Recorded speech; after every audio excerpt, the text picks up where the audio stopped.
estamos con Alfredo Barnechea. Alfredo Barnechea ha estado mucho tiempo en Washington, casi 2 años en Washington trabajando en el BID, y ya está de regreso en el Perú.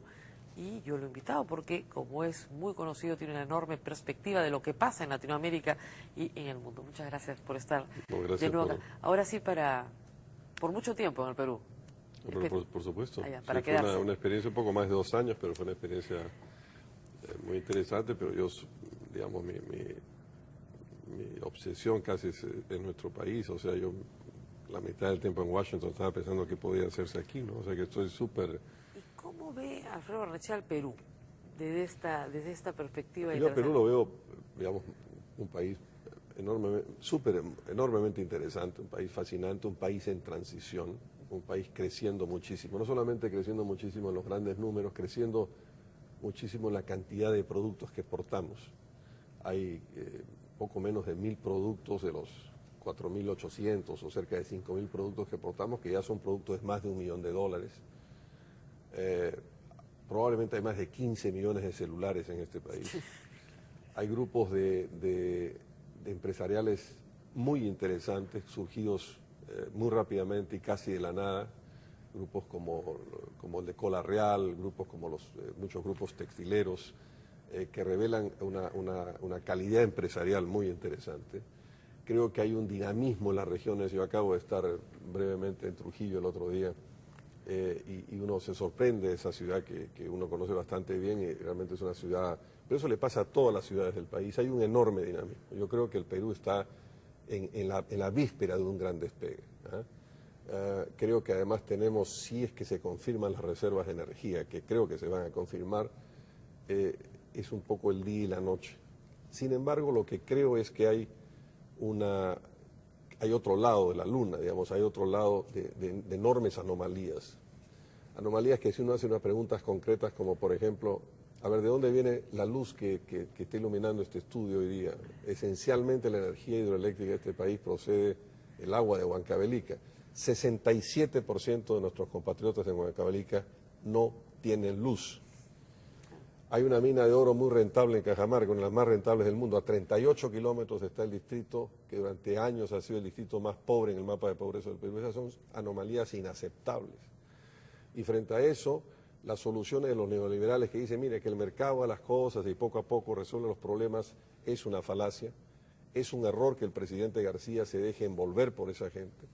Y yo creo que es fundamental resolver estos problemas. Necesitamos una segunda ola de reformas. La segunda ola de reformas no son más privatizaciones, como quiere alguna gente, sino esencialmente cerrar la brecha del sur andino que se ha quedado descolgado. Yo creo que la gran tarea histórica, Rosa María, de nuestra generación, es que aprovechemos este enorme dinamismo, este país en transición, para resolver esto. Pero este enorme dinamismo lo ha generado justamente la liberación de la economía, o sea, la salida del Estado de la economía. A ver, sí y no. Mira, es una de las cosas que voy a resultar hoy día quizá un poco abogado del diablo.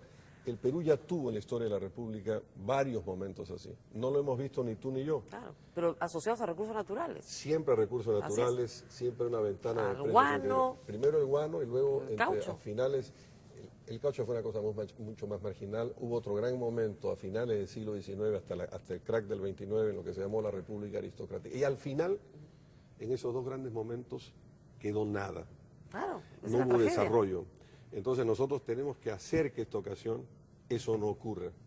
Y hoy día tenemos una gran ventana de oportunidad. ¿Cuál es esa ventana de oportunidad? Al principio del siglo XX, lo que jaló las economías de América Latina fue la expansión de Europa. Y ahora lo que está jalando las economías de América Latina y del mundo es la expansión de China e India. Solamente India, tuve un desayuno con el presidente del banco, con el primer ministro indio, y nos dio una cifra que yo me quedé muy sorprendido. Solamente la clase media india, no hablamos de la población, la clase media india es más grande que la población de todos los Estados Unidos juntos. Entonces, hay todavía en la zona del oeste chino, hay 400 o 500 millones de personas que tienen que hacer la transición a la modernización, hacer la transición a las ciudades. Todo eso es una enorme presión sobre los productos primarios. En consecuencia, hay una gran ventana de oportunidad, pero tenemos que usar esa ventana de oportunidad, porque al final de las experiencias pasadas surgieron muchos ricos en el Perú, Pero pero no, no, eso- pero no surgió el desarrollo. no. Y no solamente no surgió ese desarrollo, sino que el Perú se quedó escindido. En este momento hay un bolsón, hay un sector del país que no participa de este desarrollo. Ahora, Yo sin creo que embargo, esa es la gran tarea. Claro, sin embargo, hoy la tributación, que es lo que te garantiza, ¿no es cierto?, un Estado liberal, que la tributación exista y se cumpla, y la tributación es lo que está jalando el carro del desarrollo. ¿Qué es lo que está haciendo mal García? Está el Estado peruano, no los peruanos, el Estado peruano boyante. Hay en este momento para redistribuir. ¿Qué es lo que está mal? Está mal el Estado, digamos, el Estado es un Estado acostumbrado, Rosa María, a la escasez. Pero una de las cosas que tapa, por eso es que cuando elogian mucho a los ministros de Economía, yo soy bastante más escéptico, porque ser ministro de Economía, ser cajero fiscal hoy día en el Perú es muy fácil. Pero lo que nosotros tenemos que lograr es, por ejemplo, y este es uno de los temas centrales del Perú, lo de Moquegua en el fondo no es sino una consecuencia de eso. Hay unos fenómenos policiales, emergencias semimilitares, sindicalismos de un cierto tipo, pero esencialmente lo que hay es una discusión sobre cómo se reparte la renta en el Perú. Entonces, lo que hay es que no solamente los gobiernos regionales no saben gastar, tampoco saben gastar los ministros. No, tenemos serios Entonces, problemas ahí. Por supuesto. Entonces, en general, yo creo que no es una responsabilidad del presidente, que eso es obvio que está a la altura de su cargo y que tiene un enorme dinamismo, está lleno de ideas, sino que el Estado mismo en el Perú no funciona y que hay que reestructurarlo. Pero creo que una de las primeras cosas, yo diría, si tú me dices qué cosas hay que hacer fundamental. Le voy a pedir una pausa y Sí, nos la quedamos que con quieras, esa sí. pregunta y regresamos con Alfredo Barnechea. Encantado.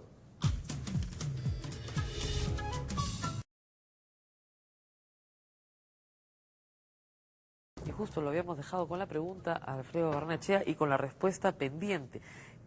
¿Qué son estas Ya me cosas? olvidé de la pregunta No, y- ¿qué son estas cosas concretas que podrían hacerse para generar Mira, desarrollo? Rosa María, yo creo que hoy día las discusiones en toda América Latina, yo he visto desde Washington y viajando por toda América Latina, que los debates están equivocados, que son respuestas del pasado y que hay que encontrar soluciones a veces mixtas, eclécticas. Por ejemplo, en el Perú hay una especie de tirria a la empresa estatal y yo admiro a una empresa estatal que es Petrobras. ¿Por qué Petroperú no puede ser como Petrobras?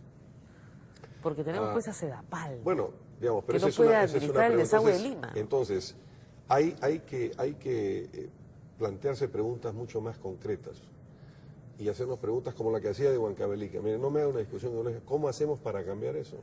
O cómo hacemos, por ejemplo, este es un país donde hay un enorme crecimiento educativo. Yo regresaba el otro día de provincias en un avión con el propietario de una universidad que es una de las grandes universidades del Perú, que hace maestrías, pero 38% de los egresados universitarios del Perú tienen salarios de pobreza. ¿Para qué les ha servido esas carreras universitarias? ¿Qué está equivocado? ¿Cómo cambiamos eso? Yo diría que esencialmente si no tuviese que, porque no se pueden hacer tantas cosas, cuando un presidente tiene demasiadas ideas, al final no hace ninguna y no hace ninguna bien. Entonces yo creo que es esencial, a mí me parece que hay dos problemas fundamentales hoy día en el Perú. Un primer problema es cómo esta enorme riqueza que está produciéndose en el Perú, que viene esencialmente de aumento de precios y de materias primas, y que por tanto tiene que ver con un tema de tributación de las mineras que creo que no se estudió bien. ¿Cómo hacemos para que esta renta nacional se distribuya bien? Primera cuestión. Se distribuya bien y se distribuya rápido y pueda gastarse. La segunda pregunta fundamental es esta. Si yo saco de la tierra, y yo soy partidario obviamente de las exportaciones de materias primas, creo que eso jalan también el desarrollo, pero no creo que los países se hacen ricos a largo plazo produciendo materias primas. Así es. Ningún Está país probado. se hizo. Entonces, si yo saco de abajo de la tierra y saco de la cuenta nacional unas riquezas mineras, por decir así, ¿con qué las reemplazo? ¿Cómo hacemos para que la riqueza de hoy financie la competitividad del futuro que no se va a apoyar en materias primas? Este es el gran problema que ha resuelto, por ejemplo, Noruega, que Chile está tratando de imitar con un fondo acá no hay ni siquiera fondos de estabilización, los fondos soberanos que hoy día son uno de los grandes fenómenos internacionales en el mundo. Es decir, ¿cómo hacemos que ese dinero financie el futuro? Tiene que ver básicamente con educación. Claro. La tercera cosa, yo creo esencial, es cómo hacemos. El Perú, a ver, en América Latina hubo 12 elecciones el año 2006. Yo seguí desde Washington con el presidente del banco. Sucede lo mismo. Si tú Exactamente. agarras de alguna manera Camisea, la línea de Camisea, y bajas que termina no solamente en el Chorita, a 150 kilómetros de Lima, la planta de licuefacción, sino un poco más abajo en Paracas, que es donde salen los líquidos. Tú bajas eso hasta Ica, donde hay agroexportación importante. El resto del país se ha quedado descolgado del desarrollo. Esto es lo que pasa en Ayacucho, lo que pasa en Huancavelica, lo que pasa en Apurímac. ¿Cómo hacemos para cambiar eso? Yo creo que el gas va a ser una solución para eso. Entre otras cosas, por ejemplo, porque permitiría, solamente es una muestra, solamente es un botón, es un ejemplo, permitiría la conexión de gas, de energía relativamente barata internacionalmente, con recursos de hierro, que permitirían la creación de hierro esponja, por poner un caso, que permitiría que una ciudad como Andahuaylas se explosione también. No habría más fenómenos como Andahuaylas de hace unos años. Pero esto requiere una planificación política. Esto es una obra que hacen los políticos. Esto no lo hacen ni los empresarios ni los técnicos en Washington. Esto lo hacen los políticos con una visión integrada del país. Yo creo que esto es lo tercero fundamental. Y lo cuarto fundamental, y con esto termino, yo creo que hay que hacer un programa, y hemos reunido un grupo de, sobre todo gente joven, de técnicos, para pensar estos problemas de manera muy concreta. Por ejemplo, hacer un programa para los 100 distritos más pobres. Y hay muchos estudios sobre esto. Hay muchos programas sobre esto, pero encontrar qué zona del Perú vamos a rescatar en el próximo lustro o en los próximos 7 años. Porque a la gente hay que demostrarle que la riqueza económica, que eso cuando el presidente de la República anuncia, viene tal inversión de miles de millones, hay tales reservas internacionales, y la gente dice, ¿y para mí qué? Lo que hay que demostrar es que esto es para la gente, que el progreso tiene que ser para todos. Yo creo que este es el gran dilema peruano. Un asunto final, cortísimo. Sí. ¿Cómo van sus aspiraciones políticas? Porque lo veo embalado. No. Yo lo que tengo es una, pasión. He tomado contacto con mucha gente, he mantenido contacto desde Washington con mucha gente. Lo que estamos haciendo... A ver, yo lo que creo que falta en el Perú, esencialmente, y tengo una cierta preocupación de la posición del presidente García. El APRA es un gran partido en el Perú. El APRA...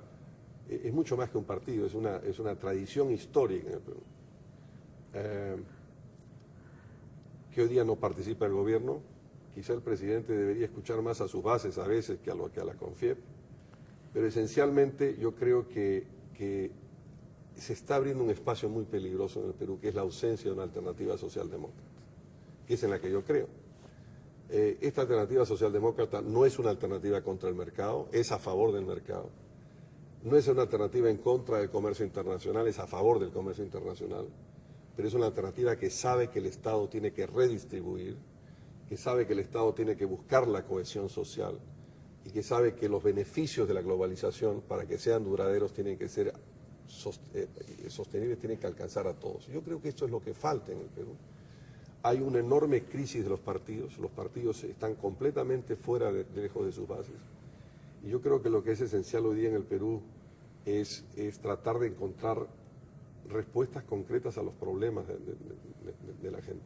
Pero yo he regresado y veo mi país con un enorme entusiasmo. Yo creo que este es un país en transición muy fascinante. Yo escribí hace unos 7, 8 años una columna en Correo, en donde terminaba diciendo: el Perú será muy pronto un país mucho más importante que Chile. Y unos dirigentes empresariales muy importantes entonces se me acercaron y me miraron como si fuese un idiota. Y eso es evidente, que somos un país mucho más fuerte. Entonces yo creo que estamos en una oportunidad No me ha muy contestado importante. nada. En una palabra, ¿hay un plan político? ¿Sí o no? No tengo Ningún plan. No, pero sí tengo un interés en participar y en ayudar a otra gente a crear una alternativa en la línea de una alternativa socialdemócrata en el Perú. Muy bien, ya tengo mi respuesta. Muchísimas gracias, Alfredo Barnechea, gracias por a ti. estar con nosotros esta noche. Vamos a una pausa y volvemos con la parte final del programa.